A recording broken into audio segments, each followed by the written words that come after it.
여러분들은 지금 행복하신가요? 만약 여러분들에게 절대 불행 따위는 존재하지 않는 무한 행복만 느낄 수 있는 삶과 현실 그대로의 희노애락을 모두 느낄 수 있는 그대로의 삶, 이 두 가지 중에 하나를 선택할 수 있다면 여러분들께서는 무엇을 선택하시겠어요? 어제 제가 수강하고 있는 BCM이라는 교육의 독서 토론에서 국내 유명 저자의 행복에 대한 책에 대한 독서 토론을 진행했는데요. 행복에 대한 책이었는데 저는 그 책을 읽고 엄청난 분노를 느꼈습니다. 제가 잠시 후에 그 이유를 말씀드리도록 하겠습니다. 안녕하세요. 내 아이 부자로 키우는 엄마의 경제수업 저자 주은숙입니다. 저는 11년째 영어 학원을 운영하는 학원장이기도 한데요. 여러분들께서 생각하는 행복의 정의는 무엇인가요? 인스타만 잠깐 들어가도 누구의 최고의 순간이 쏟아지고 카톡 프사에는 오늘 무얼 먹었고 어딜 다녀왔는지 또 누구한테 무엇을 선물로 받았는지 실시간 자랑질이 쏟아지는 세상입니다. 여기까지 들으시고 네가 행복하지 않으니까 질투하는 거 아니냐라고 생각하시는 분들도 있으실 수 있는데요. 물론 내가 힘든 시간을 버티고 있는데 누군가 최고의 시간을 보내고 있다고 하면 질투가 나지 않는다면 거짓말일 거예요. 하지만 그 사람을 질투한다기보다는 초라한 나의 현실에 대한 자책감이라는 표현이 맞겠습니다. 타인을 질투하는 것은 문제 해결에 아무런 도움이 되지 않기 때문이죠. 굉장히 유명한 저자분이 쓴 책이었는데요. 어제 자칫 잘못된 관점으로 그 책을 읽는다면 누군가의 삶이 정말 엉뚱한 방향으로 잘못 흘러갈 수도 있겠다라는 생각을 했습니다. 그래서 행복에 관한 책을 읽을 때는 우리가 특별히 좀 제대로 된 관점이 필요하다는 생각을 했고요. 자본주의 세상에서는 사실 모든 것이 마케팅입니다. 특히 경기가 어려울 때 나오는 것이 공감, 위로 마케팅인데요. 이 시대 마케팅 특징은 위로를 얻는 컨텐츠의 돈과 시간을 낭비하도록 만드는 것입니다. 고민 없음이나 문제 은폐가 우리의 행복의 상태를 말하는 것은 아닐 텐데요. 우리에게는 두 가지 행복이 있습니다. 의미 있는 건 내가 진짜 원하는 것을 얻기 위해서 애쓰고 싸우는 능동적인 행복, 원하는 것을 최소한으로 제한함으로써 원하는 것을 이미 다 이루었다고 자신을 속이는 수동적인 행복. 이 책의 저자는 수동적인 정의의 행복파리로 결국 독자들의 문제 해결은 되지 않고 저자만 돈을 벌겠구나라는 생각을 했습니다. 오늘 이 이야기는 저의 개인적인 이야기로 다른 의견이 있을 수도 있습니다.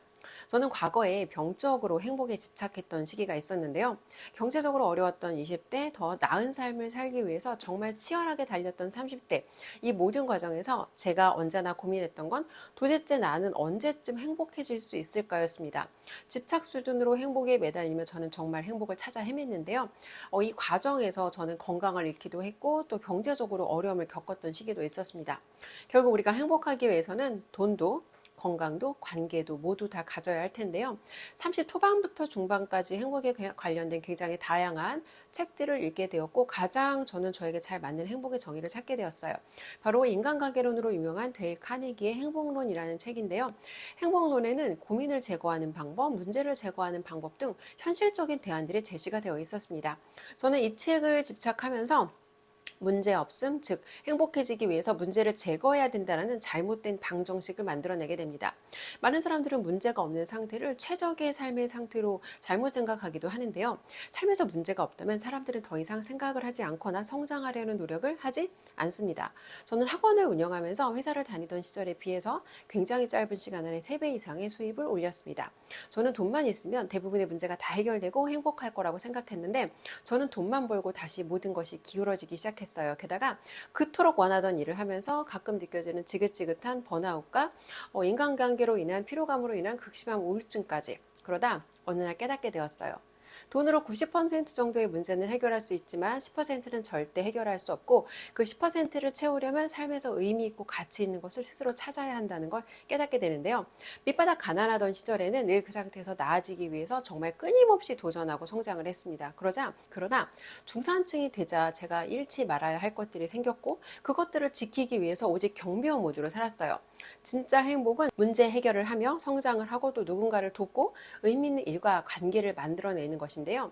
카네기 행복론의 원제는 How to stop worrying and start living. 걱정을 멈추는 것만을 어떻게 행복이라고 할 수 있을까요? 저는 원하는 것을 최소한으로 제한하고 삶에서 문제라고 생각되는 사건과 관계들을 하나씩 제거해 나가면서 매우 지루한 삶으로 저를 내몰았던 거예요.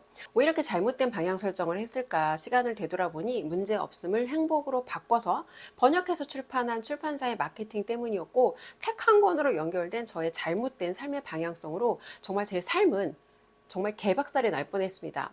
불경기일수록 위로 마케팅이 인기죠. 지금 이대로 괜찮아. 충분히 최선을 다했어. 소소한 행복을 찾아봐.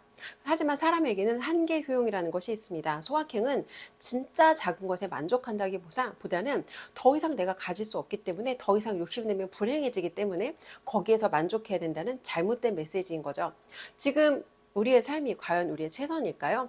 나를 위해서 이기적으로 안주하는 것이 아니라 타인을 위해서 조금 더 애쓰는 삶은 어떨까요? 실력이 탁월한 미용실의 원장님이라면 더 많은 손님에게 그 서비스가 제공되어야 할 것입니다. 또 정말 맛있는 맛집이라면 더 많은 사람들이 그 사장님의 음식을 맛볼 수 있도록 더 많은 사람에게 알려져야 할 것입니다. 내가 아닌 타인을 위해서 우리는 더 열심히 살아야 합니다. 지금 이대로 괜찮아라는 말은 절대로 위대해지지 마라. 평생 루저로 살아라. 죽을 때까지 그저 그렇게 살아라라는 말과 다름이 없습니다. 사람은 동물적인 본능의 욕구만으로 행복할 수가 없습니다. 생각할 수 있는 존재이기 때문입니다. 또 모든 인간의 유전자에는 본능적으로 누군가를 돕고자 하는 본능이 있는데요. 끝점의 부자들이 말하는 진짜 행복은 누군가를 돕는 것입니다. 그리고 도울 수 있는 사람이 되기 위해서는 나 자신이 먼저 능력을 갖춘 사람이 되어야 할 것입니다. 어차피 우리는 어디엔가 돈과 시간을 씁니다. 지금 여러분들이 쓰는 돈과 시간이 바로 여러분들의 미래가 될 것입니다.